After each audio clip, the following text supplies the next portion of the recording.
Hello students, कैसे हैं आप सब लोग। तो मैं आप लोगों का मेंटर दोस्त एंड गाइड निमेजन हाजिर हूँ आप लोगों के सामने एमए के नेक्स्ट कैप्सूल के साथ में। आज के इस कैप्सूल सीरीज के अंदर हम लोग डिस्कस करने वाले हैं फोरकास्टिंग और टाइम सीरीज एनालिसिस के बारे में। ठीक है, तो स्टार्ट करते हैं इस टॉपिक के बारे में। बहुत ही इंटरेस्टिंग सा टॉपिक है फोरकास्टिंग। हमारे लिए आगे जाकर देखोगे तो बजटिंग में भी काम आती है, और भी अगर आप फ्यूचर प्रेडिक्शन की बात कर रहे हो तो वहां पर ये बहुत ही इंपॉर्टेंट टेक्निक बन जाती है। ठीक है, तो यहाँ पर हम कौन कौन से टॉपिक देखने वाले हैं, तो correlation, coefficient of determination, regression analysis, time series के बारे में बातचीत करेंगे, ट्रेंड और सीजनल वेरिएशन कैसे निकालते हैं, ये सब चीजें आज डिस्कस करेंगे। तो स्टार्ट करते हैं कोरिलेशन के साथ। देखो नाम से ही पता पड़ रहा है, कोरिलेशन, किसी दो चीजों के बीच में रिलेशन फाइंड करना चाहते हैं, इसलिए इसको कोरिलेशन कहते हैं। दो कोई भी वेरिएबल्स है, उनके बीच में क्या रिलेशनशिप है उसको स्टैब्लिश करने के लिए कोरिलेशन निकाला जाता है। जैसे x का y पर कितना डिपेंडेंस है या y का x पे कितना डिपेंडेंस है। ठीक है, तो डेफिनेशन क्या है भाई, correlation means it measures the strength of relationship between two variable. Two variable है इसलिए को रिलेशन कह रहे हैं। रिलेशनशिप निकालना चाहते हैं दो वेरिएबल्स के बीच का, इसलिए इसको को रिलेशन कहते हैं। ठीक है, जैसे एग्जांपल दे रहेगा, विंस्टन फुटबॉल फैक्ट्री जो है वो मेंटेनेंस की कॉस्ट को with the number of machine service से कोरिलेट करना चाहती है। भाई सिंपल सी बात है, ज्यादा मशीन सर्विस कराओगे तो ज्यादा मेंटेनेंस का खर्चा लगेगा। एक सिंपल सा लॉजिक है भाई, आपके घर में अगर दो बाइक है तो दो की सर्विसिंग कॉस्ट बियर करनी पड़ेगी, अगर चार हैं तो फिर चार की सर्विसिंग कॉस्ट बियर करनी पड़ेगी। तो नंबर ऑफ मशीन के बढ़ने से मशीन की मेंटेनेंस की कॉस्ट बढ़ेगी, मशीन के नंबर कम होने से मेंटेनेंस की कॉस्ट कम होगी। तो हम कह सकते हैं कि नंबर ऑफ मशीन का मेंटेनेंस कॉस्ट से एक रिलेशनशिप है, कोरिलेशन एग्जिस्ट करता है। अब इस कोरिलेशन को फाइंड करने के लिए हम line of best fit calculate करना चाहते हैं। ठीक है, लाइन ऑफ बेस्ट फिट क्या, देखो नाम ही है लाइंस ऑफ बेस्ट फिट। आप जो भी आपके पास में गिवन डेटा है उसको आप प्लॉट करो, ठीक है, एक ग्राफ पे, और एक ऐसी लाइन बनाने की कोशिश करो जो उस डेटा के ज्यादातर पॉइंट्स को कवर करती हुई जाए और एक जनरल डायरेक्शन पता करे। ये एग्जैक्टली सारे पॉइंट्स को कवर नहीं करेगी, लेकिन ये आपको एक जनरल डायरेक्शन बनाएगी, इसीलिए इसको लाइन ऑफ बेस्ट फिट कहते हैं। ये एग्जैक्ट लाइन नहीं है, लेकिन ये लाइन ऑफ बेस्ट फिट है कि भाई इस डेटा को इस लाइन से रिप्रेजेंट किया जा सकता है। ठीक है, the line represents the general direction. देखो सिंपल सी बात है, एग्जैक्ट लाइन नहीं है लेकिन जनरल डायरेक्शन पता पड़ रहा है कि डेटा इस तरीके से बढ़ता जा रहा है। ठीक है, of plotted data points in a scatter diagram. ये जो डायग्राम अपन ने बनाया था ना, जहां पे अपन ने पॉइंट्स को प्लॉट करा, एक्स और वाई की वैल्यूज को जो अपन प्लॉट करते हैं, इसे कहते हैं स्कैटर डायग्राम। कि for the value of x, y की वैल्यू कितनी है उसको आप पॉइंट पॉइंट करते हुए अगर प्लॉट करोगे ग्राफ पे तो उसको बोलेंगे स्कैटर डायग्राम, क्योंकि सारे पॉइंट स्कैटर्ड है एक दूसरे से। और फिर इन स्कैटर डायग्राम को अगर आप ज्वाइन करने की कोशिश करोगे तो वहां से जो आपकी लाइन ऑफ बेस्ट फिट निकल के आती है। ठीक है, to assess the linear relationship. अब ये ध्यान रखना, लाइन ऑफ बेस्ट फिट क्योंकि एक लाइन है और लीनियर है, इसमें ब्रेक नहीं है ना, बिल्कुल एक जैसी लाइन जा रही है, इसलिए एक लीनियर रिलेशनशिप पता पड़ता है यहां पे। ठीक है, यहां से अपने को लाइन ऑफ बेस्ट फिट जो है वो लीनियर रिलेशनशिप बताती है, एक जैसा रिलेशनशिप बताती है। ठीक है, and the level of correlation between the two variable, plus इससे अपने को कोरिलेशन भी पता पड़ता है। कैसे, अभी देखते हैं। ठीक है, अब अगर आप अलग अलग डिग्री ऑफ कोरिलेशन होती है, कोरिलेशन को समझने के लिए आप ये समझ सकते हो कि कोरिलेशन को या तो वैल्यू हो सकती है 0 या +1 या -1। जो कोरिलेशन है वो हमारे लिए +1 से लेके -1 के बीच में होता है, कोरिलेशन को अपन R कहते हैं। तो R की जो वैल्यू है, ठीक है, वो हमारे लिए +1 से तो छोटी, मतलब +1 के बराबर या उससे छोटी हो सकती है। ठीक है, लेकिन -1 से छोटी नहीं जा सकती। ठीक है, +1 से लेके -1 के बीच में कोई ना कोई वैल्यू रहती है। अब अगर +1 है तो इसको हम कहते हैं perfect positive relationship. Perfect positive का मतलब जहां पर एग्जैक्टली आप ये कह सकते हो कि भाई 100, हम कह सकते हैं कि without any doubt relationship exist करता है और परफेक्ट रिलेशनशिप है। इसको अगर ग्राफिकली देखा जाए तो अगर आप सारे पॉइंट्स को प्लॉट करो और सारे के सारे पॉइंट्स एक ही लाइन से, एक लीनियर रिलेशनशिप की लाइन ऑफ बेस्ट फिट से कवर हो जाए, सारे पॉइंट एक भी नहीं छूटे, तो फिर ये परफेक्ट पॉजिटिव कोरिलेशन की तरफ बताता है। पॉजिटिव इसलिए क्योंकि डायरेक्शन आपका जो है वो इंक्रीजिंग है। अगर डिक्रीजिंग होता है तो नेगेटिव रिलेशनशिप होता है, अभी उसका भी ग्राफ देखेंगे। तो परफेक्ट पॉजिटिव कोरिलेशन होता है जहां पे स्ट्रेट लाइन स्लोपिंग अपवर्ड जा रही है ना, एक स्ट्रेट लाइन है स्लोपिंग अपवर्ड, और सारे जो पॉइंट है वो इसी लाइन के ऊपर एग्जिस्ट करते हैं, कोई भी पॉइंट इस लाइन से ऊपर नीचे एग्जिस्ट नहीं करता। इससे हमें पता पड़ता है कि increase in one variable correlates with increase in another. ठीक है, अगर इससे हमें यह पता पड़ता है कि अगर एक वेरिएबल इंक्रीज होगा तो दूसरा भी इंक्रीज होगा ही होगा। ठीक है ना, एक के इंक्रीज होने पर दूसरा भी इंक्रीज हो रहा है, यहां पर परफेक्ट पॉजिटिव कोरिलेशन है।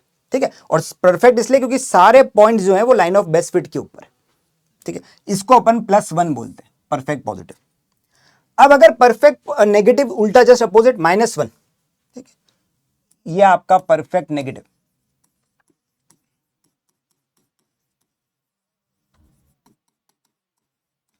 अभी 0 का मतलब आगे समझेंगे, इसको हम कहते हैं नो कोरिलेशन, जहां पर कोई कोरिलेशन नहीं है वहां पे 0 होता है, ठीक है ना। तो परफेक्ट नेगेटिव उल्टा, जस्ट यहां पे जो लाइन है स्ट्रेट लाइन है बट स्लोपिंग डाउनवर्ड होगी, मतलब एक के बढ़ने पर दूसरा कम होगा, ठीक है, यहां पे अपोजिट रिलेशनशिप चलता है, ठीक है। अगर x बढ़ रहा है तो y कम हो रहा है। तो पॉजिटिव और नेगेटिव को याद कैसे रखेंगे? अगर पॉजिटिव रिलेशनशिप है और अगर नेगेटिव रिलेशनशिप है, ठीक है, पॉजिटिव के अंदर x के बढ़ने पर y भी बढ़ेगा और x के कम होने पर y भी कम होगा, मतलब दोनों सेम डायरेक्शन में मूव करते हैं।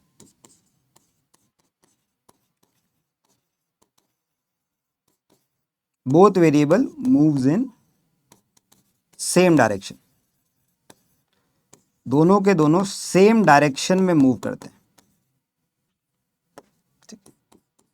तो इसको अपन पॉजिटिव रिलेशनशिप कहते हैं।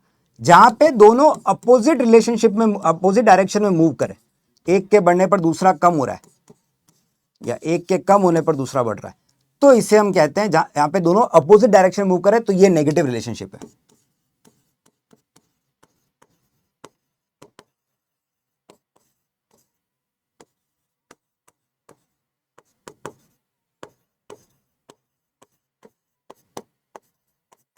यहां पे डायरेक्शन आपका अपोजिट है, इससे याद रखना, ठीक है ना। पॉजिटिव रिलेशनशिप का मतलब जहां पे दोनों सेम डायरेक्शन में मूव कर रहे हैं, और नेगेटिव का मतलब देखो यहां पे x बढ़ा तो y कम हो गया, ठीक है, लेकिन पॉजिटिव के अंदर दोनों बढ़ रहे थे, अगर x बढ़ रहा है तो y भी बढ़ रहा है, दोनों सेम डायरेक्शन में मूव कर रहे हैं। जहां पे दोनों अपोजिट डायरेक्शन में मूव करेंगे नेगेटिव रिलेशनशिप, जहां पे दोनों सेम डायरेक्शन में मूव करेंगे उसे बोलेंगे पॉजिटिव रिलेशनशिप, ठीक है। और परफेक्ट क्योंकि सारे पॉइंट्स लाइन के ऊपर आते तो परफेक्ट हो जाता है, इसे कहते हैं -1। अब जैसे पॉजिटिव है नेगेटिव परफेक्ट, लेकिन पार्शियल भी तो हो सकता है 0 से 1 के बीच में। यहां पे r की जो वैल्यू है वो 0 to 1 के बीच में होगी, ठीक है। तो इसमें क्या हो रहा है कि सारे पॉइंट्स लाइन के आसपास हैं बट लाइन पे सारे पॉइंट नहीं आते, तो कहते हैं यहां पे भी अपवर्ड स्लोपिंग लाइन है, जनरल डायरेक्शन तो अपवर्ड स्लोपिंग है, जनरल ट्रेंड पता पड़ता है without a perfect linear relationship, लेकिन यहां पे रिलेशनशिप परफेक्टली लीनियर नहीं है। यहां पे एक अगर बढ़ रहा है तो कभी एक गिर रहा है फिर वापस बढ़ रहा है, लेकिन जनरली जो हम कह सकते हैं कि x के बढ़ने पर y में बढ़त होती होती है, ठीक है, जनरल डायरेक्शन पता पड़ रहा है, लेकिन हर बार डायरेक्शन सेम है ये जरूरी नहीं है, इसलिए ये परफेक्ट नहीं है। लेकिन जनरल डायरेक्शन क्योंकि अपवर्ड स्लोपिंग है तो इसको अपन कह सकते हैं कि ये भी पॉजिटिव रिलेशनशिप तो बताता है बट पार्शियल है, तो ये 0 से 1 के बीच में कुछ होगा। ऐसे ही पार्शियल नेगेटिव हो सकता है, यहां पे जो r है वो 0 से लेकर के -1 के बीच में कुछ भी हो सकता है, ठीक है। तो partial negative relationship downward sloping है, सारे के सारे पॉइंट्स कवर नहीं हो रहे हैं, यहां पे परफेक्ट लीनियर रिलेशनशिप नहीं है, लेकिन जनरल डायरेक्शन डाउनवर्ड स्लोपिंग का है, ये हम कह सकते हैं, ठीक है। तो जनरल डायरेक्शन पता पड़ता है इससे भी। और नो कोरिलेशन, जहां पे कोई भी एक लाइन बनाना पॉसिबल ना हो, यहां पे r इज इक्वल्स टू 0, ठीक है साहब। तो ये वैल्यूज अपने को ध्यान में रखनी है। तो r के लिए हम कह सकते हैं अगर r 1 है तो परफेक्ट पॉजिटिव कोरिलेशन है, r अगर 0 है तो नो कोरिलेशन, r अगर -1 है तो परफेक्ट नेगेटिव कोरिलेशन, और r अगर 0 से ज्यादा है बट 1 से कम है तो पार्शियल पॉजिटिव, 0 से 1 के बीच में, और -1 से 0 के बीच में है तो पार्शियल नेगेटिव कोरिलेशन बैठेगा। अब यहीं से एक और चीज समझनी होती है, r की वैल्यू 0, +1 और -1, ठीक है, इस बीच में कुछ भी हो सकती है। ये अपना परफेक्ट पॉजिटिव है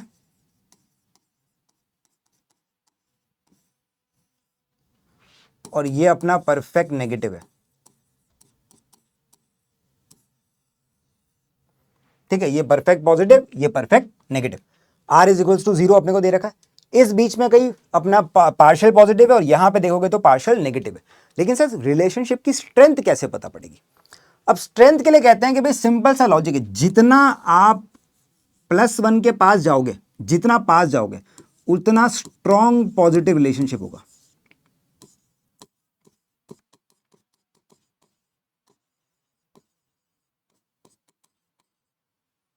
और जितना ही वैल्यू -1 के पास जाएगी, उतना ही स्ट्रॉन्ग नेगेटिव रिलेशनशिप होगा।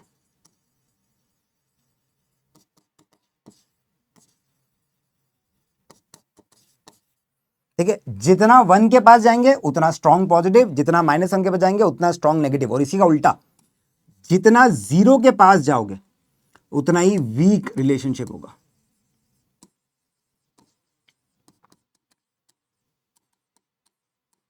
If R is near to 0, जितने 0 के पास होगे उतना ही वीक रिलेशनशिप बन के सामने आएगा। तो जितना +1 या -1 के पास हो, मतलब एक्सट्रीम्स की तरफ जाओगे, उतना स्ट्रॉन्ग रिलेशनशिप है, और जितना 0 के पास होगे उतना वीक रिलेशनशिप है।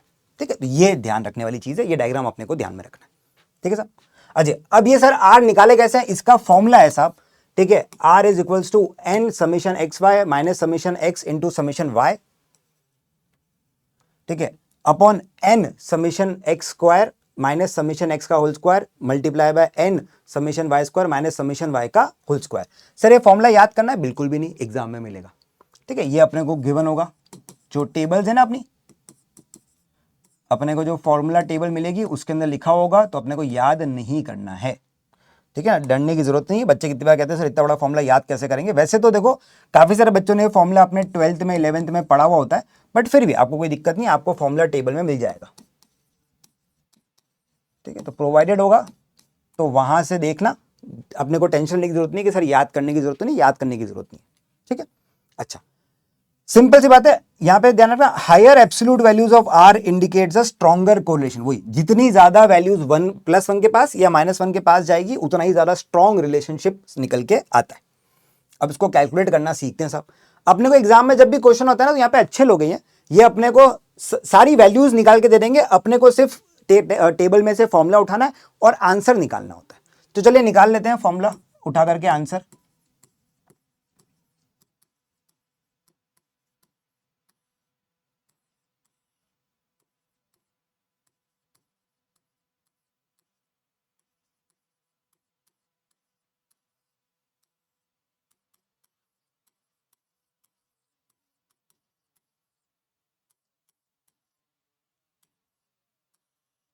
ठीक है ना, सारी वैल्यूज देखो दे रखी, तुम्हें समीशन एक्स दे रखा है ये रहा,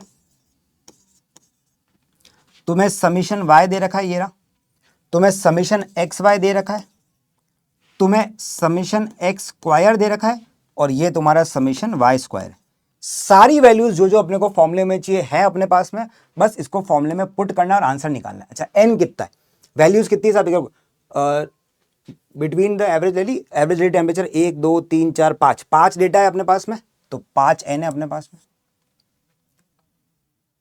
summation x y into 8405 minus summation x 100 है इंटू समीशन वाई 405 है, divide by whole under root n summation x square 2098 minus summation x का होल स्क्वायर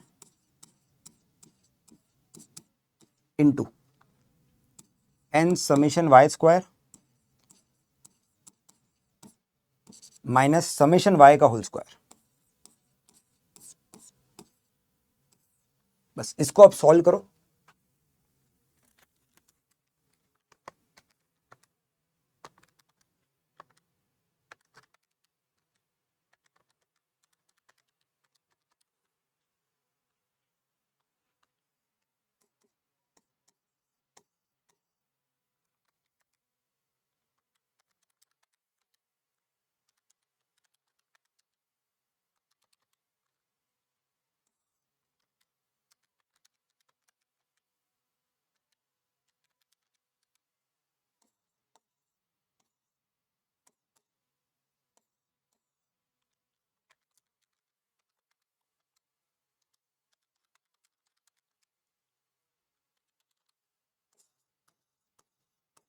ठीक है।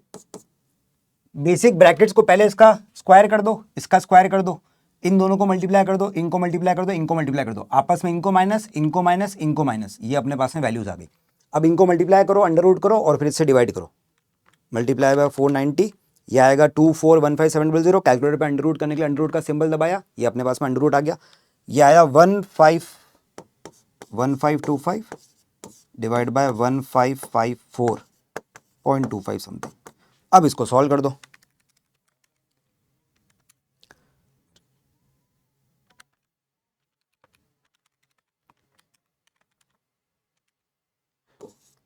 .98 आ रहा है मोटा मोटी, तो R इज इक्वल्स टू 0.98। मतलब यहां पे स्ट्रॉन्ग पॉजिटिव कोरिलेशन है, ऑलमोस्ट 1 है। स्ट्रॉन्ग या कह लो सबसे स्ट्रॉन्गेस्ट वैल्यूज जो पॉसिबल है उनमें से एक है, तो वेरी स्ट्रॉन्ग पॉजिटिव कोरिलेशन यहां पे एग्जिस्ट करता है। फॉर्मूला अपने को एग्जाम में दे रखा होगा, टेंशन लेने की जरूरत नहीं है, बस फॉर्मूला देखना है और फॉर्मूले के हिसाब से आंसर्स अपने को फिल करने। वैल्यूज इसी तरीके से दे रखी होगी क्वेश्चन में अपने को, बस वैल्यूज को उठा के अपनी अपनी जगह पर रखो फॉर्मूले के अंदर और आंसर निकालो। बस बाकी तो खेल आपके पास में कैलकुलेटर पे मल्टीप्लाई, माइनस और अंडर रूट करने का है, ठीक है ना। अंडर रूट करना किसी को नहीं आता हो तो ध्यान रखना, दो वैल्यूज को आप मल्टीप्लाई करोगे और उसके बाद में अंडर रूट का जो सिंबल है वो दबाओगे तो आपके पास में अंडर रूट का आंसर आ जाएगा, ठीक है। चलिए आगे बढ़ते हैं। एक क्वेश्चन अब ये देखो, कभी कभी ऐसे क्वेश्चन भी आते हैं, if there is a correlation coefficient for a data set was measured to be -0.25। अब आपको value they the Sidhi are की कि आर -0.25 है साहब।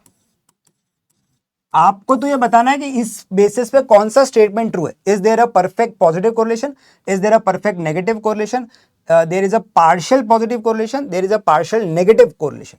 सिंपल सी बात है साहब, देखो ना परफेक्ट पॉजिटिव है, ना परफेक्ट नेगेटिव है, ना परफेक्ट पॉजिटिव है, पर पार्शियल नेगेटिव कोरिलेशन है। साथ साथ में अगर कोई बोलता तो ये वीक कोरिलेशन है, ये वीक नेगेटिव कोरिलेशन है, ठीक है। अगर पूछ लेता तो मैं बोलता कि ये वीक कोरिलेशन है, क्योंकि जीरो के ज्यादा पास है ना। जैसे जैसे जीरो के पास पहुंचते जाएंगे अपन, ठीक है ना, अपनी रेंज के अंदर, ये -1 है, यहां पे कहीं होगा 0.25, तो आप जीरो के ज्यादा पास हो, जीरो के पास हो तो ये वीक कोरिलेशन है आपका, ठीक है ना। अब आते हैं next, r square coefficient of determination के ऊपर। फॉर्मूला बहुत सिंपल सा है, आर स्क्वायर तो आर का स्क्वायर, आर इंटू आर, जो आर की वैल्यू आ रही है उसको वापस आर से मल्टीप्लाई कर दो, r square coefficient of determination आ जाएगा। अब ये डिटर्मिनेशन होता क्या, एक बहुत सिंपल सा लॉजिक है। लेट्स से कि भाई x की वैल्यू है और y की वैल्यू, x है 10, y है 20, ठीक है। हमें बोला गया है कि x बढ़ के होता है 15, तो y बढ़ के हो जाता है 28, फिर x बढ़ के होता है आपके पास में 20, तो y बढ़ के हो जाता है लेट्स से 35, ठीक है। तो x के बढ़ने पर y बढ़ रहा है। अब कोई मुझसे पूछता है कि यार x में जो चेंज हुआ है उससे जो y का चेंज है वो कितने परसेंटेज इफेक्ट करता है, x का चेंज कितना परसेंट इफेक्ट करेगा y के चेंज को, मतलब कितना परसेंट मैं कह सकता हूं कि जो y के अंदर चेंज हुआ है वो x की वजह से हुआ है, ठीक है। अब ये तो पता पड़ रहा है कि यहां पॉजिटिव कोरिलेशन है और थोड़ा सा स्ट्रॉन्ग भी दिख रहा है, बट उसमें उस x की वैल्यू के चेंज होने पर कितना परसेंट चेंज हम y का एक्सप्लेन कर सकते हैं। हम ये कह सकते हैं कि y के अंदर जो है 8 का चेंज हुआ है, तो 8 डिवाइड बाय 20 इंटू 100, ये जो भी परसेंटेज में आंसर आ रहा है, ये जो चेंज हुआ है इसका कितना परसेंट चेंज हम एक्सप्लेन कर सकते हैं, रिलेट कर सकते हैं with the change in y। या यूं बोल सकते हैं कि भाई ये जो 8 का चेंज हुआ है इसका लेट से 90% या 80% तो x के ऊपर डिपेंड कर रहा था, x के चेंज से हम इसको एक्सप्लेन कर सकते हैं, उसे कहते हैं कोएफिशिएंट ऑफ डिटर्मिनेशन। तो देखो डेफिनेशन क्या करिए, variation of the correlation coefficient measures how much variation in one variable is explained by another. वही एक वेरिएबल में जो चेंज हो रहा है उसमें उसका कितना परसेंटेज श्रेय मैं x को दे सकता हूं। तो यहां पे जो ये चेंज हुआ है 8 का, मान लो इसका 80%, 90%, 70% चेंज का श्रेय x के पास जा सकता है क्या, या मैं कह सकता हूं कि x के चेंज होने की वजह से y के अंदर जो 8 का चेंज आया इसका 80% तो x पे डिपेंड कर रहा था। x चेंज होगा तो y में 80 जितना भी चेंज हुआ है उसका 80% तो x की वजह से हुआ है। ये कितना परसेंट अपन एक्सप्लेन कर सकते हैं, तो इसके लिए अपन आर स्क्वायर निकालते हैं। बहुत सिंपल सा तरीका है अपने पास में, फॉर्मूला भी इसका बहुत सिंपल सा होता है। देखो, if the coefficient for data is set to be 0.85, coefficient determination निकालते हो, 0.85 आपको दे रखा है, ठीक है, आर की वैल्यू, तो आर स्क्वायर निकाल दो।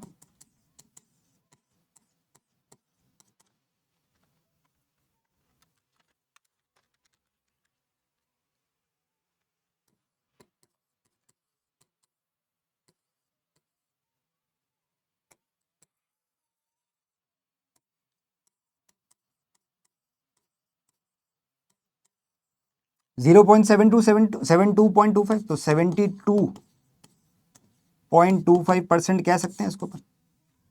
ठीक है, तो कितना है अपना यहाँ पे 0.72। ठीक है, परसेंटेज में बोलेगा तो 72.25 या 72%, और इसको पॉइंट में तो लिखा ही रखा है, तो जो नियरेस्ट आंसर है वो मैंने मार्क कर दिया। तो मैं ये कह सकता हूं कि अब x की वजह से y में जो भी चेंज होगा उसका 72% श्रेय तो x ले लेगा। तो जितना भी चेंज हुआ है उसका 72% तो हम कह सकते हैं, एक्सप्लेन कर सकते हैं कि वो x पे डिपेंड कर रहा है। बाकी का जो 28% है वो अनएक्सप्लेन्ड वेरिएंस है, वो किसी और रीजन से हो रहा है, वो आप ढूंढो। ठीक है ना। एक और जैसे दे रखा है, देखो, if the correlation coefficient between advertising and sale is 0.4, ठीक है, आर आपको देगा 0.4, what percentage of change in sales is explained by change in advertising. तो भाई देखो, आर अपने को दे रखा है 0.4, तो आर का स्क्वायर चाहिए अपने को, तो 0.4 का स्क्वायर निकाल दो।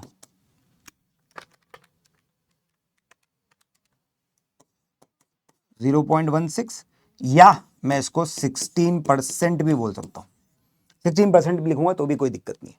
तो 16% इज द राइट आंसर। तो मतलब अब सेल्स में अगर 100 रुपए का चेंज हो रहा है, तो उस 100 रुपए के चेंज में से 16% जो चेंज है वो तो एडवर्टाइजिंग के चेंज की वजह से, बाकी का जो अपना 84% बच गया वो किसी और रीजन से, वो आप पता करो। ठीक है ना। 16% चेंज जो है वो तो डिपेंडेंट है एडवर्टीजमेंट के चेंज होने पर, बाकी का जो चेंज है 84% वो किसी और रीजन पे, वो आप ढूंढो कोई और वेरिएबल है जो सेल्स को ज्यादा इफेक्ट कर रहा है एडवर्टीजमेंट के अलावा।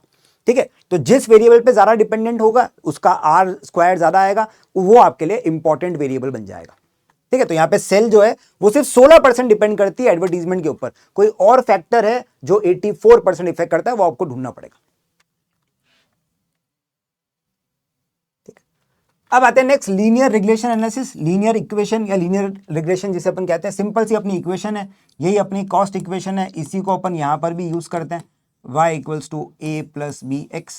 ठीक है, इसी इक्वेशन को अपन आगे भी कॉस्ट इक्वेशन की तरह भी यूज करते थे, इसी को यहां पर भी यूज करते हैं।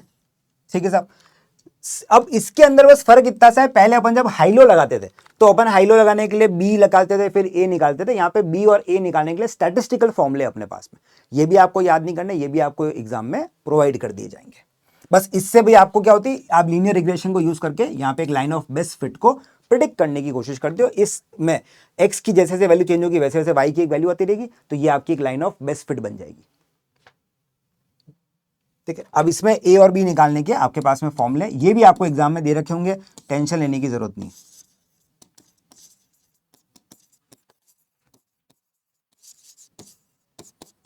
अपने को ये भी अपनी फॉर्मूला टेबल के अंदर मिल जाएगा। ठीक है, पहले बी निकालते हैं, n summation x y minus summation x into summation y upon n summation x square minus summation x square. ये जो अपना आर का फॉर्मूला है ना, उसमें से वाई वाला हटा दिया है, बस नीचे से वाई वाला हटा दिया, इसलिए अंडर रूट हट गया, बाकी सब कुछ सेम है। ठीक है, और बी निकल जाए तो फिर ए निकाल सकते हो। ए के लिए फॉर्मूला आपको एक तो ये पढ़ने को मिलता है, एक कुछ बुक्स ऐसे भी लिखती है वाई बार माइनस का बी एक्स बार। ठीक है ना, तो दोनों में से जो आपको फॉर्मूले, क्योंकि ये y बार है, y का मीन है, समीशन y अपॉन एन, इससे y का मीन आ जाएगा, y के मीन को y बार बोल सकते हैं अपन, और इससे x का मीन आ रहा है उसको अपन x बार बोल सकते हैं। तो ऐसे लिखो चाहे ऐसे लिखो, बात बराबर है। ठीक है, आपको फॉर्मूला एग्जाम में मिल जाएगा, अपने को तो याद रखनी है। अच्छा, इसमें ध्यान रखना, ए इक्वेशन में y equals to a plus b x की जो इक्वेशन है उसके अंदर y तो होता है डिपेंडेंट वेरिएबल, y को अपन डिपेंडेंट वेरिएबल कहते हैं, x को अपन इंडिपेंडेंट वेरिएबल कहते हैं।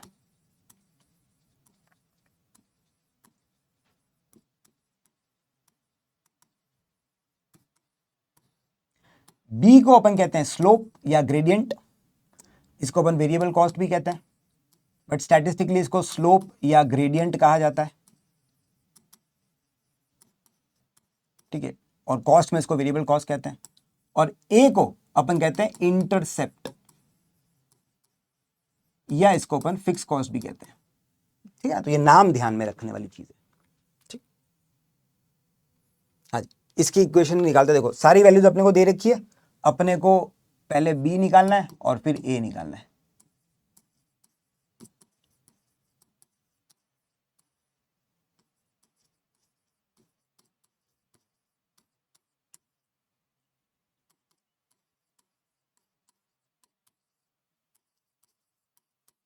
ठीक है, एक एक करके फॉर्म में लगाते हैं, पहले बी निकालते हैं। बी के लिए एन कितना है भाई, 5 है, वो तो सेम, तो 5 into summation x y, summation x y आपको दे रखी है ये, minus summation x into summation y upon n summation x square minus summation x का होल स्क्वायर। इसको सॉल्व करना है।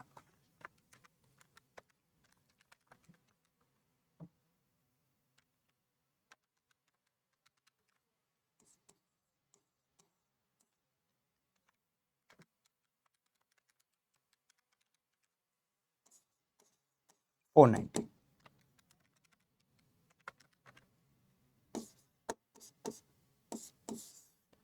ये हो गई अपनी बी। ठीक है, 3.11। अब इसको ए की वैल्यू में रख लो और ए निकाल लो। समेशन वाई है 405 divide by 5 into 3.11 into summation x है 100 अपॉन 5।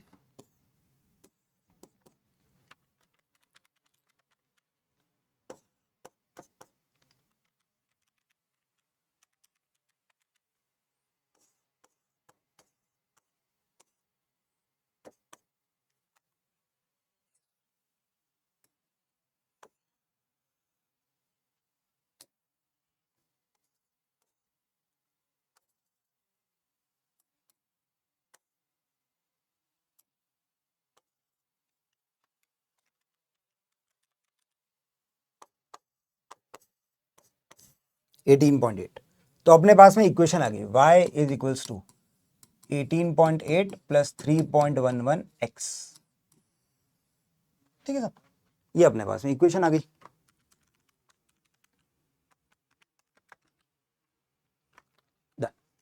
ये आपको लाइन ऑफ बेस्ट फिट दे देगी यहां से।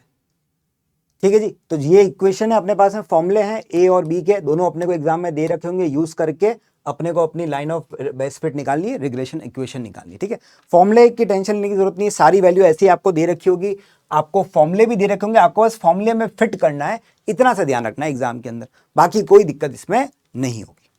ठीक है साहब, अब बात आती है सर, ये जो फोरकास्टिंग टेक्निक है, इसमें क्या ऐसे रीजन है जिसकी वजह से ये टेक्निक कभी कभी फेल कर जाती है? क्यों हम कह सकते हैं कि फेल कर जाती है? तो थोड़े से इसके लिए अपने पास में ना रीजंस है जो आपको ध्यान रखने चाहिए थ्योरेटिकल क्वेश्चन के लिए। ठीक है, रिसेंटली इस टाइप के क्वेश्चंस काफी ज्यादा पूछे जा रहे हैं, कंसेप्चुअल क्वेश्चंस होते हैं, तो इसको जरा पढ़ के जाना। तो की चैलेंजेस क्या है? This approach assumes that past trend will continue and the future will look similar to the past. मेन देखो फोरकास्टिंग की हर टेक्निक में यही इशू है, लिमिटेशन ये कि पास्ट के बेसिस पे फ्यूचर को प्रिडिक्ट करने की बात हो रही है। तो जब पास्ट के बेसिस पे फ्यूचर को प्रिडिक्ट करने की आप बात करोगे, तो पास्ट के अंदर जो अजम्पशंस आपने लिए हैं, क्या वो सेम चीजें फ्यूचर में कंटिन्यू करेगी? ये जरूरी नहीं है। ऐसा क्यों होता है? तो उसकी रीजंस है, इनको याद करने के लिए पेस्ट से याद कर सकते हो। पहला तो पॉलिटिकल रीजंस, भाई पॉलिटिकल चेंजेस होते रहते हैं, उसके हिसाब से भी आपके consumption patterns, demand, type of goods की डिमांड वगैरह, जो आपकी कंट्री की इकोनॉमी, कंट्री का जो ओवरऑल कह लो कि नेशनल प्रोडक्शन है या कंजप्शन है, वो चेंज होता है, शिफ्ट होता है। तो चेंजेस इन गवर्नमेंट और policies affecting trade barriers can impact forecast. Economic जो फ्लक्चुएशन होते हैं इकोनॉमी के अंदर, जो डाउनफॉल आता है, बूम पीरियड होता है, जो बस्ट पीरियड्स होते हैं, उनकी वजह से चीज़ें आती है। इन्फ्लेशन का इंपैक्ट पड़ता है, इंटरेस्ट रेट चेंजेस का इंपैक्ट पड़ता है, एक्सचेंज रेट की चेंजेस का इंपैक्ट पड़ता है। सोशल शिफ्ट्स, जो सोशल नॉर्म्स में, सोशल थॉट प्रोसेस में जो चेंजेस होते हैं, उसकी वजह से फर्क पड़ता है। Shift in consumer attitude and taste. Technological changes, पुरानी चीजें ऑब्सोल्यूट होती है, नई चीजें आती है मार्केट में, टेक्नोलॉजी के चेंजेस की वजह से भी कंजप्शन पैटर्न चेंज होते हैं आपके। तो emergence of new technologies and production methods. Trend continuity depending on, अब देखो मेन आपका क्या है यहाँ पे, आप सोच रहे हो पास्ट का जो ट्रेंड है वो फ्यूचर में कंटिन्यू होगा, तो आप ट्रेंड कंटिन्यूटी का अजम्पशन लेके चलते हो कि जो पास्ट ट्रेंड्स हैं, लेकिन वो क्या फ्यूचर में कंटिन्यू रहेंगे? ऐसा नहीं है। देखो ट्रेंड तो चेंज होते हैं, हमारे ज़माने में बचपन में ना एक वैसे तो आपके फादर जो हैं उनसे पूछना, उनके जब वो जब आपकी एज के थे तो एक ट्रेंड चलता था बेल बॉटम्स का। बेल बॉटम जीन्स चलती थी, ऐसी बड़ी बड़ी फ्लेयर्ड जीन्स होती थी, ठीक है, जिसे आज की तारीख में फ्लेयर्ड जीन्स कहते हैं, उसे उस टाइम पे बेल बॉटम कहते थे। फिर जब हम थोड़े से, मुझे याद है जब मैं शायद 8th-9th क्लास में था, तब वो वापस आया ट्रेंड के अंदर, फिर वापस चला गया, कुछ टाइम के लिए चला गया, अब वो वापस आ रहा है। ठीक है, अभी आपने देखा फ्लेयर्ड जीन्स का वापस से पैटर्न आ गया। तो ये तो पहले भी चलता रहा, ऐसा कोई नया तो है नहीं, पहले भी पहनते थे, अभी भी पहनते हैं। तो ये ट्रेंड है, चेंज होते रहते हैं, बीच में कभी आउट ऑफ फैशन जाता है, फिर वापस इन फैशन आता है, फिर वापस आउट ऑफ फैशन जाता है, फिर इन फैशन आता है। तो क्या ट्रेंड जो आज चल रहा है, क्या वो आज से 4 साल बाद भी चलता रहेगा? जरूरी नहीं, हो सकता है आज बंद हो जाए लेकिन 4 साल बाद वापस स्टार्ट हो जाए। तो ट्रेंड में एक दिक्कत है कि past trends and seasonal variations में नॉट परसिस्टेंटली कंटिन्यू ना करें, making it unrealistic to extrapolate forecast based solely on current trend। वही कह रहे हैं कि करंट ट्रेंड के बेसिस पे आप फ्यूचर के फोरकास्ट लगाओगे, ये गलत है भाई। आज की तारीख में आप देखते हो बीच बीच में कुछ ना कुछ नए ट्रेंड आते रहते हैं। बीच में स्टैनली कप्स का ट्रेंड आया, उससे पहले लोगों को स्टिकर्स चिपकाने का एक ट्रेंड आया, ठीक है, अभी वो लबूबू डॉल का ट्रेंड आ रहा है। ये सब ट्रेंड्स है, आते हैं साल भर, 1.5 साल 2 साल डिपेंडिंग ऑन कैसा ट्रेंड है, चलता है, फिर खत्म होकर चले जाते हैं। ठीक है, फिर कुछ नया ट्रेंड आता है, फिर कुछ नई चीज चलती है। हर चीज के ट्रेंड है, हर चीज अपने आप आती है, अपने आप जाती है। तो क्या आप पास्ट के ट्रेंड्स को फ्यूचर प्रिडिक्शन के लिए बहुत ज्यादा यूज कर सकते हो? हम बोलते हैं यहाँ पे दिक्कत है साहब, जो ट्रेंडी चीजें उनके साथ में तो दिक्कत है, ट्रेंड कंटिन्यू ज्यादा लॉन्ग टाइम के लिए नहीं करते। ठीक है, तो ये फोरकास्टिंग के साथ में आपको दिक्कत पैदा करता है। चलिए, तो फोरकास्टिंग वाला पार्ट होता है कंप्लीट। अभी बात करते हैं, इसी में आगे चलते हैं, थोड़ा सा टाइम सीरीज एनालिसिस के बारे में बातचीत करते हैं। देखो, टाइम सीरीज एनालिसिस का मतलब क्या है? यहां पे हम करना तो वही पास्ट के डेटा को एनालाइज करना चाहते हैं, बट टाइम सीरीज का मतलब क्या होता है?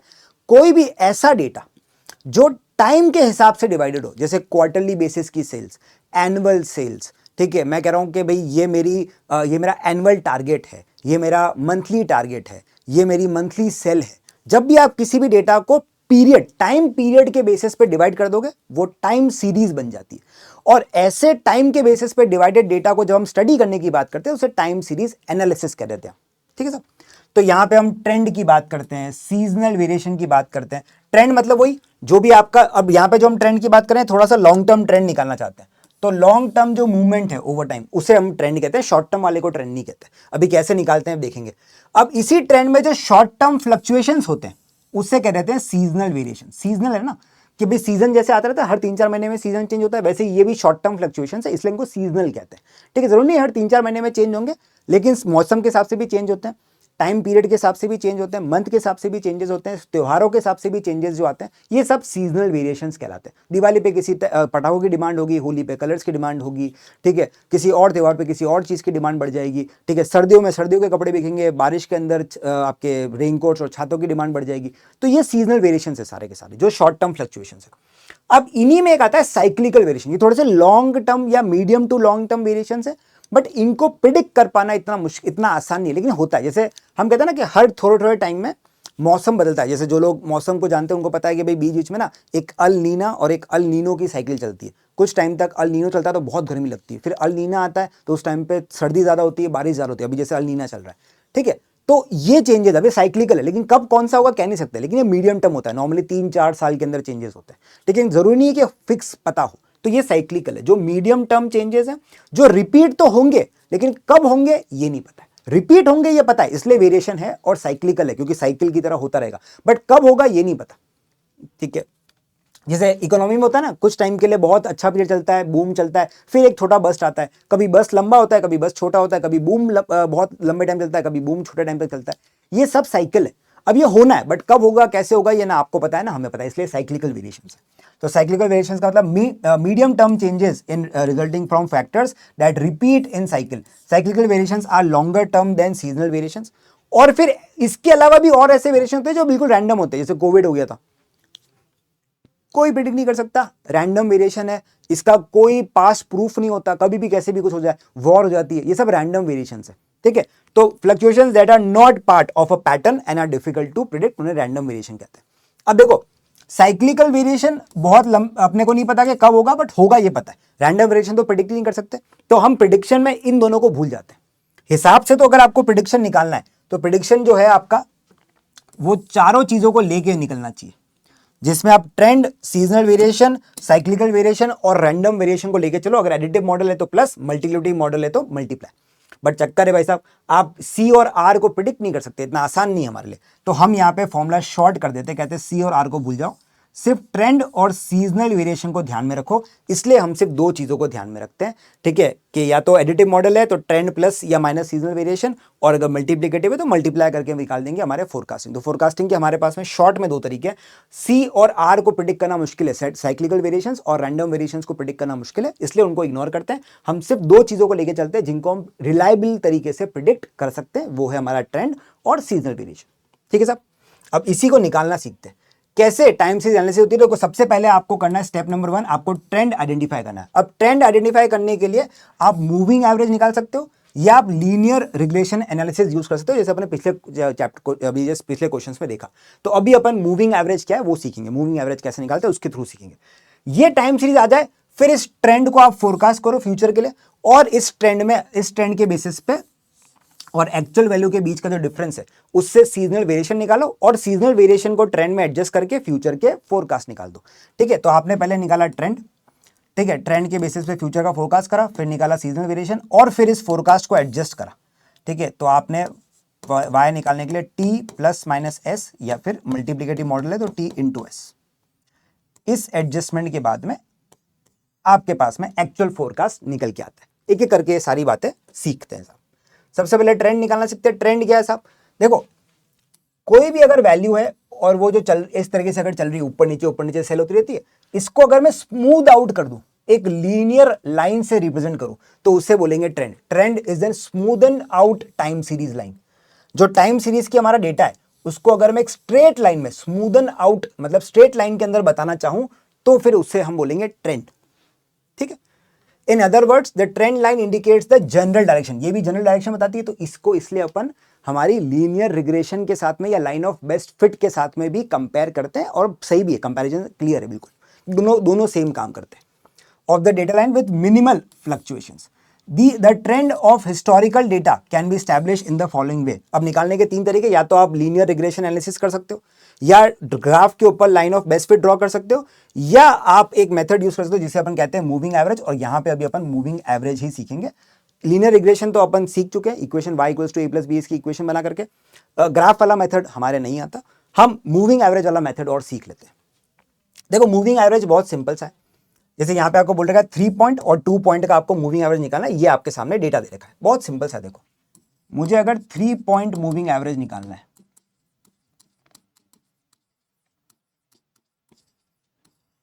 मतलब 3 का सम एक साथ होना चाहिए, तो पहले इन 3 का सम करके एवरेज निकाल दो। ठीक है, 3 पॉइंट का मतलब 3 वैल्यू का एवरेज निकाला जाएगा। तो 1 2 3 ये 3 वैल्यू है, इनका एवरेज निकाल देंगे। तो 24,000 प्लस 33,000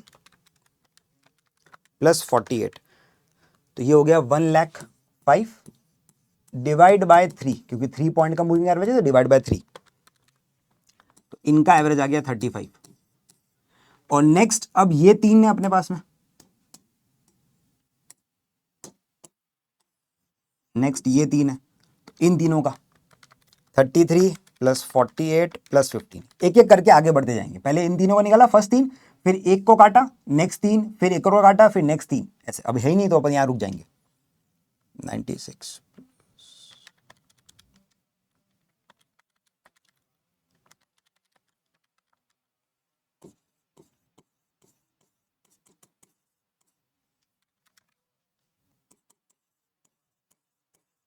ये आ गया 32, ये अपने मूविंग एवरेज हो गए।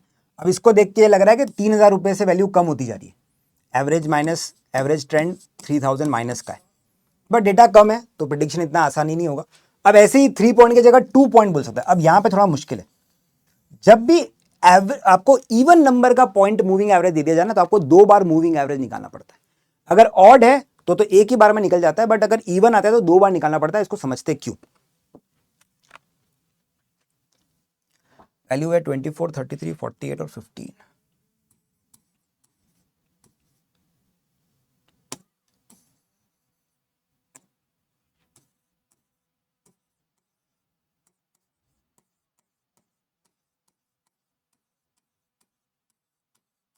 ठीक है, अब अगर मुझे 2 पॉइंट मूविंग एवरेज निकालना है इनका, तो मैं पहले इन दोनों का एवरेज निकालूंगा, फिर इन दोनों का, और फिर इन दोनों का, ये तीनों का एवरेज निकलेगा। तो 24 प्लस 33 डिवाइड बाई 2, 28500।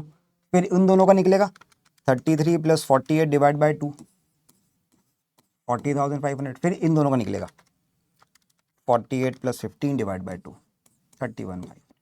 बट चक्कर क्या है, अगर मैं यहाँ पे एक टेबल ड्रॉ करूं तो ये जो डेटा है ना, ये टेबल में फिट नहीं बैठ रहा है। ये एक रो है, ठीक है, ये जो डेटा है रोज में फिट नहीं बैठ रहा है अपना, तो इसको मुझे रो में फिट बिठाना पड़ेगा।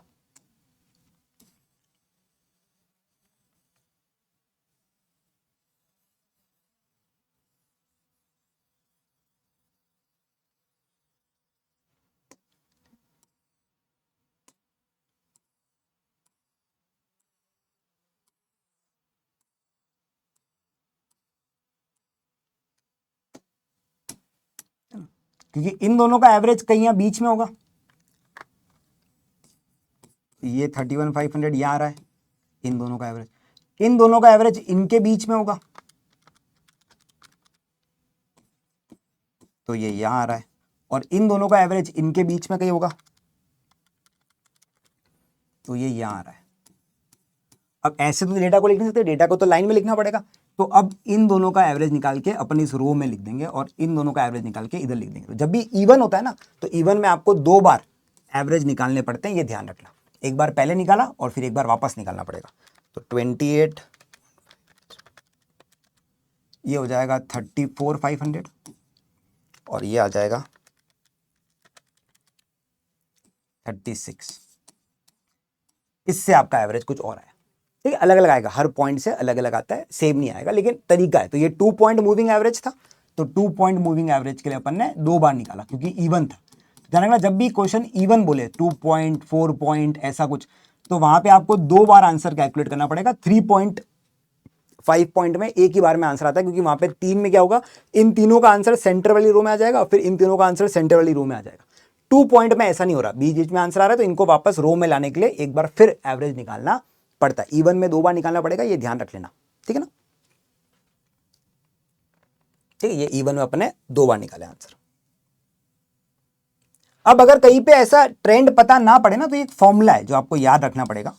कहीं पे किसी क्वेश्चन में अगर टफ क्वेश्चन आ जाए और ट्रेंड देख के पता नहीं पड़ रहा है, तो फिर वहां पे आपको ट्रेंड निकालने के लिए एवरेज ट्रेंड का फॉर्मूला है, trend of the latest value minus trend of the earliest. तो लास्ट और फर्स्ट वैल्यू के बीच का जो ट्रेंड है उसका difference divide by number of period, इन दोनों के बीच में जितना गैप है, जितना एन है, जितना डिफरेंस है। तो फर्स्ट वाला पीरियड है मान लो ईयर 1, लास्ट वाला है ईयर 5, तो गैप 4 साल का है, तो डिवाइड बाय 4, ठीक है ना।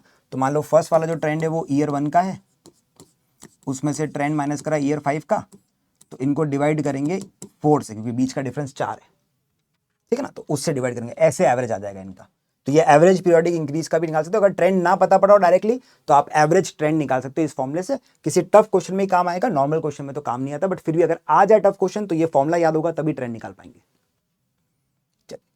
सीजनल वेरिएशन की बात करते हैं। सीजनल वेरिएशन में देखा कोई भी ऐसा वेरिएशन जो रिकरिंग बेसिस पे है, शॉर्ट टर्म फ्लक्चुएशन है, रिकरिंग बेसिस पे है, ठीक है। ये हो सकता है कि भाई वेरिएशन हो जो मंथली बेसिस पे, एनुअल बेसिस पे, वीकली बेसिस पे, क्वार्टरली बेसिस पे, अलग अलग टाइम पे आता है, बट शॉर्ट टर्म में वापस आता है, ठीक है। 2 तरीके हैं हमारे पास में प्रिडिक्शन करने के। एक तो एडिटिव मॉडल है जो कहता है y equals to t plus S.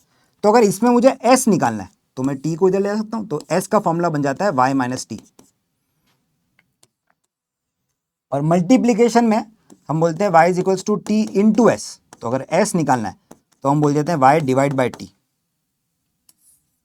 ठीक है ना। तो दोनों में है, इस तरीके से अपन s को निकालते हैं एडिटिव में, इस तरीके से मल्टीप्लीकेटिव में। एक लास्ट क्वेश्चन देखते हैं। A company is preparing its forecast sales information for the end of the current year. The actual sale information for the first 9 months of the year is below. Sales unit आपको दे रखा है, जनवरी फरवरी मार्च अप्रैल मई सितंबर तक का आपको data दे रखा है। आपको सेल्स वॉल्यूम निकालनी है। Sales volume trend is to be identified using 5 point moving average. तो इससे आपको मंथली ट्रेंड निकालना है और फिर आपको बतानी है फोरकास्टेड सेल कितनी होगी यहाँ पे, ठीक है सर। तो 5 पॉइंट का मूविंग एवरेज निकालना है, 1 2 3 4 5। फिर नेक्स्ट, पहले इन 5 का निकाल लेते हैं।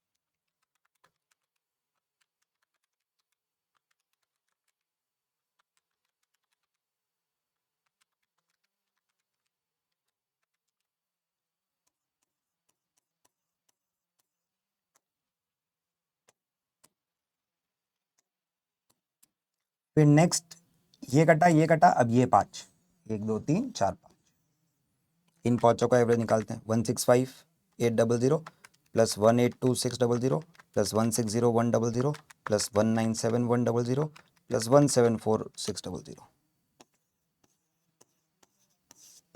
880,200। ठीक है साहब। अब ये भी हटा, नेक्स्ट 5, 1 2 3 4 5, 182,600, 160,100, 197,100, 174,600, 190,800 डिवाइड बाय 5। अच्छा ये भी गलती हो गई ना,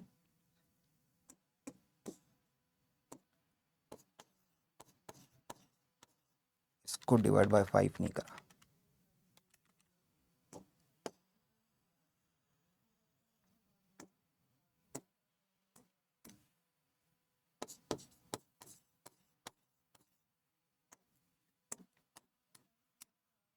ठीक है, अब ये भी काटो, last 5, 160,100 plus 197,100 plus 174,600 plus 190,800 plus 207,600 divide by 5, 186,000।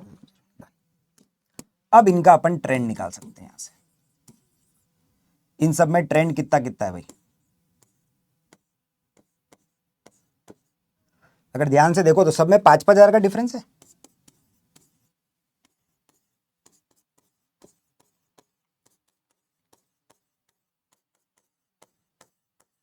तो ये 5,000 का डिफरेंस जो आया ये अपना ट्रेंड आ गया एवरेज। तो आगे भी हम कह सकते हैं कि आने वाले महीनों में भी 5,000 का डिफरेंस होगा। ठीक है, अपने को नवंबर, दिसंबर, जनवरी कब का डेटा निकालना है, अपने को जनवरी का प्रिडिक्ट करना है ना। तो अपने को ये तो अपने पास में जुलाई के बाद में अगस्त, सितंबर,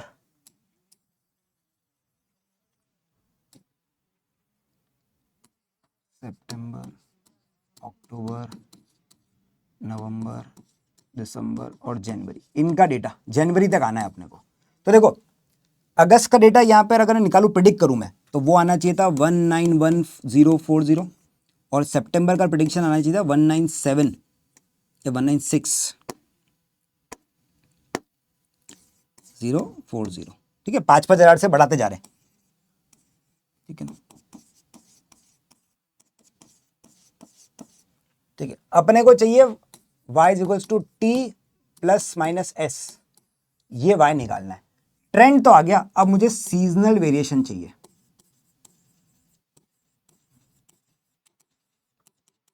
सीजनल वेरिएशन के लिए हम कहते हैं y is equals to t plus s है, तो s के लिए आप कर सकते हो y माइनस का t, तो y माइनस टी करके आंसर निकाल सकते हैं। तो देखो मार्च का सीजनल वेरिएशन कितना है, इन दोनों के बीच का डिफरेंस निकाल दो, 165,800। ठीक है, 165,800 माइनस 166,040, ये है माइनस 240। ठीक है,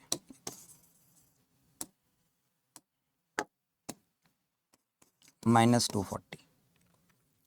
अप्रैल का सीजनल वेरिएशन 820,600 माइनस 71040।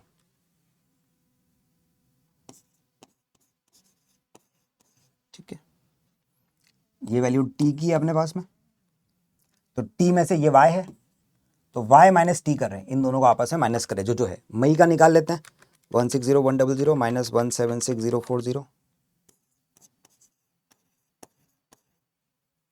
फिर जून का निकाल लेते हैं,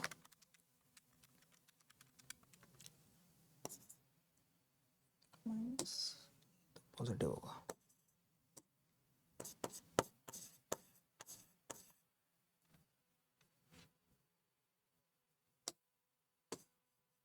पॉजिटिव है। फिर 174,600 माइनस 186,040।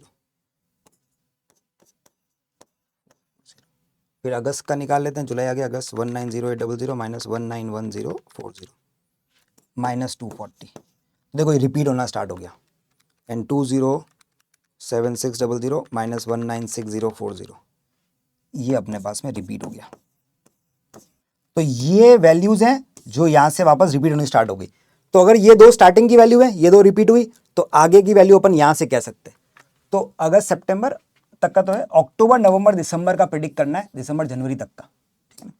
तो प्रिडिक्शन के लिए टी और एस, वहां से आ जाएगा वाई। टी में तो पता है 5,000 ऐड करना है, तो सितंबर का टी है 196,040।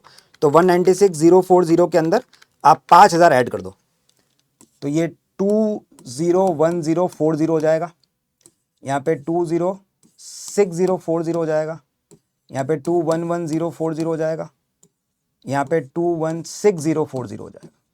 ये आ गया टी, 5,000 ऐड करते गए। और एस की वैल्यू अपने को पता है कि यहाँ पे रिपीट हो रही है, तो आगे की वैल्यू ये होनी चाहिए। तो यहाँ पे एस होना चाहिए 15940, यह होना चाहिए +16060, यह होना चाहिए -11440, वापस रिपीट होगा -240। ठीक है, 2 वैल्यू यहाँ आ गई थी, बाकी की 3 वैल्यू यहाँ वापस रिपीट, 5 वैल्यू पे रिपीट हो रहा है, 1 2 3 4 5, ये पांचों वापस रिपीट हो रही है। ठीक है, तो ये पांचों रिपीट हुई, ये अपना जनवरी का आंसर आ गया। ठीक है, जनवरी का आंसर अपना आ जाएगा 216040 -240 215800, ये हो गया वाई जनवरी का। तो अपने आंसर आ गए। पहले ट्रेंड निकाला, ट्रेंड के लिए 5 पॉइंट मूविंग एवरेज निकाला, 5 का एवरेज, इससे टी पता पड़ गया, ये टी है, और एवरेज ट्रेंड आ गया, इससे 5,000 का ट्रेंड है। तो अपन आगे कह सकते हैं, अब आगे 5,000 से वैल्यू बढ़ती रहेगी। तो फिर मैंने अगस्त सितंबर अक्टूबर नवंबर दिसंबर सब में 5,000 बढ़ाते हुए टी निकाल दिया। अब चाहिए था एस, एस के लिए अपन कहते हैं वाई माइनस टी कर दो, तो वाई माइनस टी करके मैंने एस निकाला। पता पड़ा मेरा सीजनल वेरिएशन रिपीट होता है, ये वैल्यूज हैं और ये वापस रिपीट होना स्टार्ट हो जाती है। तो रिपीट होते हुए मैंने आगे लेके गया और मैंने जैसे वो जनवरी का जो मुझे आंसर चाहिए था वो मैंने आंसर निकाल दिया। तो देख लेते हैं साहब आंसर। 5,000 का अपना एवरेज वेरिएशन है। ठीक है, जनवरी का ही आंसर चाहिए ना अपने को, जनवरी का। हाँ,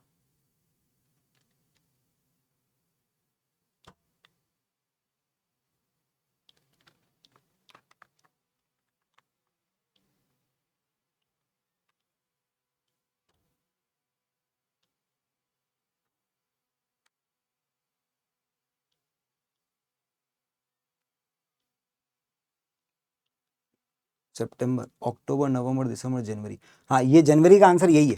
ठीक है, जनवरी का आंसर ये रहा आपका। ठीक है साहब, डन है। तो इसी तरीके से अपन निकाल लेंगे अपने बाकी की बचे हुए भी आंसर्स। एक क्वेश्चन इस तरीके का भी आता है एग्जाम में कभी कभी, जहां पर आपको इक्वेशन दे रखी होती है कि ये साहब हमारी y equals to a plus bx की इक्वेशन है और ये हमारे सीजनल वेरिएशन है। आपको टाइम सीरीज का फोरकास्ट करना है और आपको x की वैल्यू दे रखी है।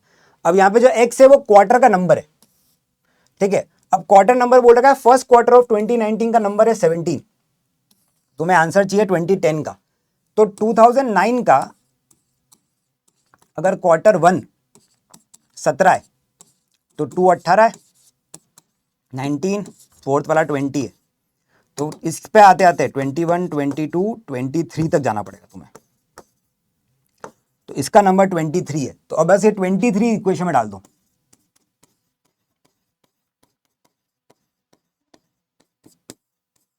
ठीक है, और ये जनवरी का तुम्हें फर्स्ट क्वार्टर थर्ड क्वार्टर का आंसर चाहिए, सॉरी, तो थर्ड क्वार्टर का सीजनल वेरिएशन कितना है 1500 माइनस, तो ये जो भी आंसर आएगा इसमें से 1500 माइनस कर देना। 4,000 इंटू 23 प्लस 5,000 माइनस 1500, तो 95500, ये आ गया आंसर। ठीक है ना, तो जो अपने को वैल्यू दे रखी है, बोल रखा था वो एक्स है, अपना एक्स क्वार्टर का नंबर है। एक्स के लिए अपने को बोल रखा फर्स्ट क्वार्टर ऑफ 2019 का नंबर 17 है, सेकंड क्वार्टर ऑफ 2009 जो है वो 18 है। तो ऐसे करते 2010 के थर्ड क्वार्टर तक आना था, तो मैंने नंबरिंग करता गया, 17 18 19 20 21 22 23, यहाँ पे आ गया थर्ड क्वार्टर आ गया। तो थर्ड क्वार्टर का नंबर है 23, इक्वेशन में डाला, यहाँ से आ गई टी, और टी के अंदर अपन सीजनल वेरिएशन को एडजस्ट करते हैं तो वाई आता है। सीजनल वेरिएशन थर्ड क्वार्टर का 1500 था, तो मैंने माइनस कर दिया 1500, यहाँ मेरे पास में आंसर आ गया।